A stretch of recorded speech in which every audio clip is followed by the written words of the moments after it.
अपना संतान के सुख से वंचित है। अब बहनें संपर्क करी विंध्य क्षेत्र के विख्यात पहिल टेस्ट ट्यूब बेबी सेंटर से। महिला से संबंधित कोनो गंभीर समस्या के खातिर संपर्क करी प्रतिदिन पुराना तीर्थ मेमोरियल अस्पताल कुटेही रीवा। मुद्दे उठाए। आज बड़े खेद के साथ आपको में कहना पड़ रहा है,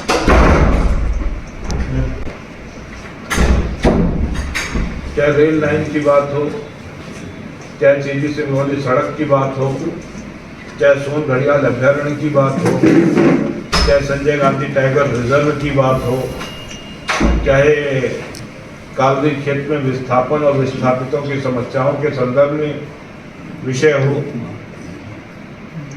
बातें बड़ी बड़ी हुई, बड़े बड़े आश्वासन मिले, लेकिन नतीजा सिफर रहा। और इसलिए मुझको ये लगता है ये जो विकसित भारत का नारा है इसमें खोखलापन नजर आता है।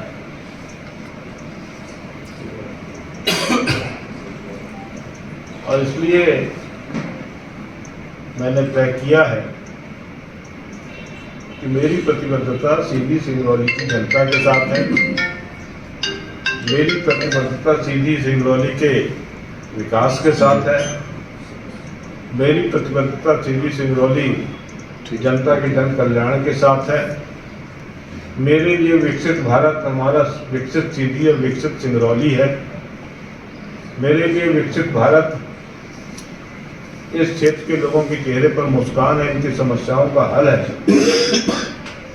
और इसलिए इसी को मैंने एजेंडा बनाकर, इसी को अपना लक्ष्य बनाकर अपना शेष जीवन समर्पित करने का निश्चय किया है।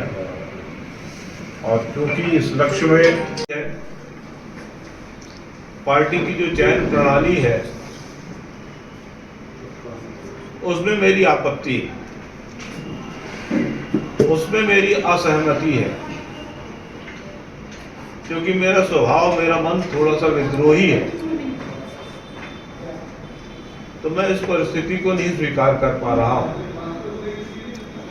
तो मेरी असहमति, आपत्ति मेरे त्याग पत्र के रूप में परिलक्षित हुई है। पार्टी कहती कुछ है, करती कुछ नहीं। पार्टी कहती है कि कार्यकर्ताओं के राय के आधार पर चयन होगा। पार्टी कहती है कि जनता में सर्वे के आधार पर चयन होगा। लेकिन जो परिणाम आता है वो परिणाम पार्टी की इस भावना को, पार्टी के इस कथन को नहीं परिलक्षित करते हैं। इसके अतिरिक्त विगत 15-20 वर्षों से भारतीय जनता पार्टी मध्य प्रदेश में सरकार में है, 10 वर्षों से केंद्र में भी सरकार में है। और इस दौरान मैंने पार्टी के अंदर रहते हुए बहुत सारी ऐसी बातों को महसूस किया है।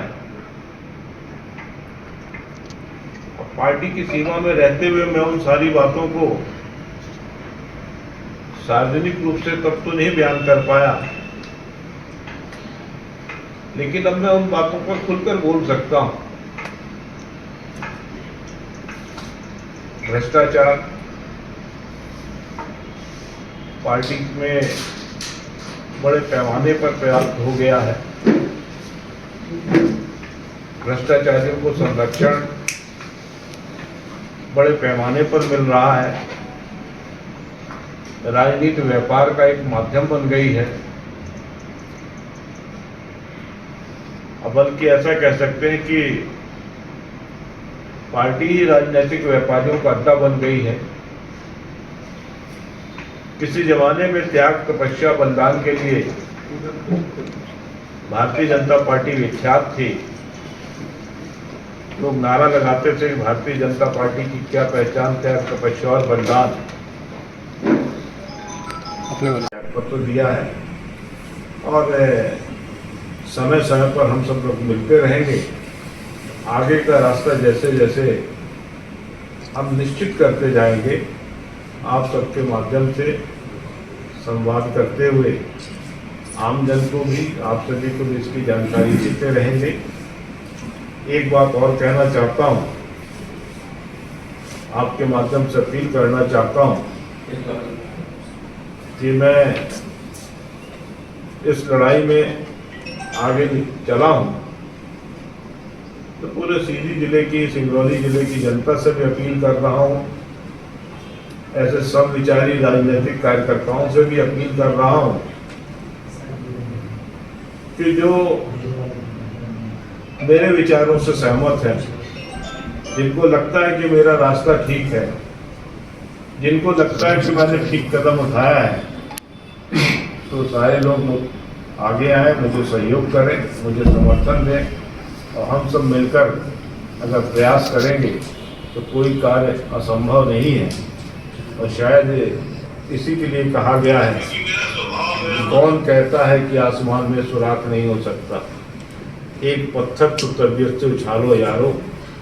तो आज लोगों को चाहे जो परिस्थिति दिखाई देती हो, लेकिन मेरा दृढ़ विश्वास है कि सीधी सिंगरौली जनता के आशीर्वाद से, नौजवानों के सहयोग से अगर हम तबीयत से पत्थर उछालेंगे तो निश्चित रूप से चाहे कितना मजबूत, कितना ही बड़ा, कितना भी सशक्त कोई व्यक्ति हो या संगठन हो, निश्चित रूप से हम उसको परास्त करने में सफल होंगे।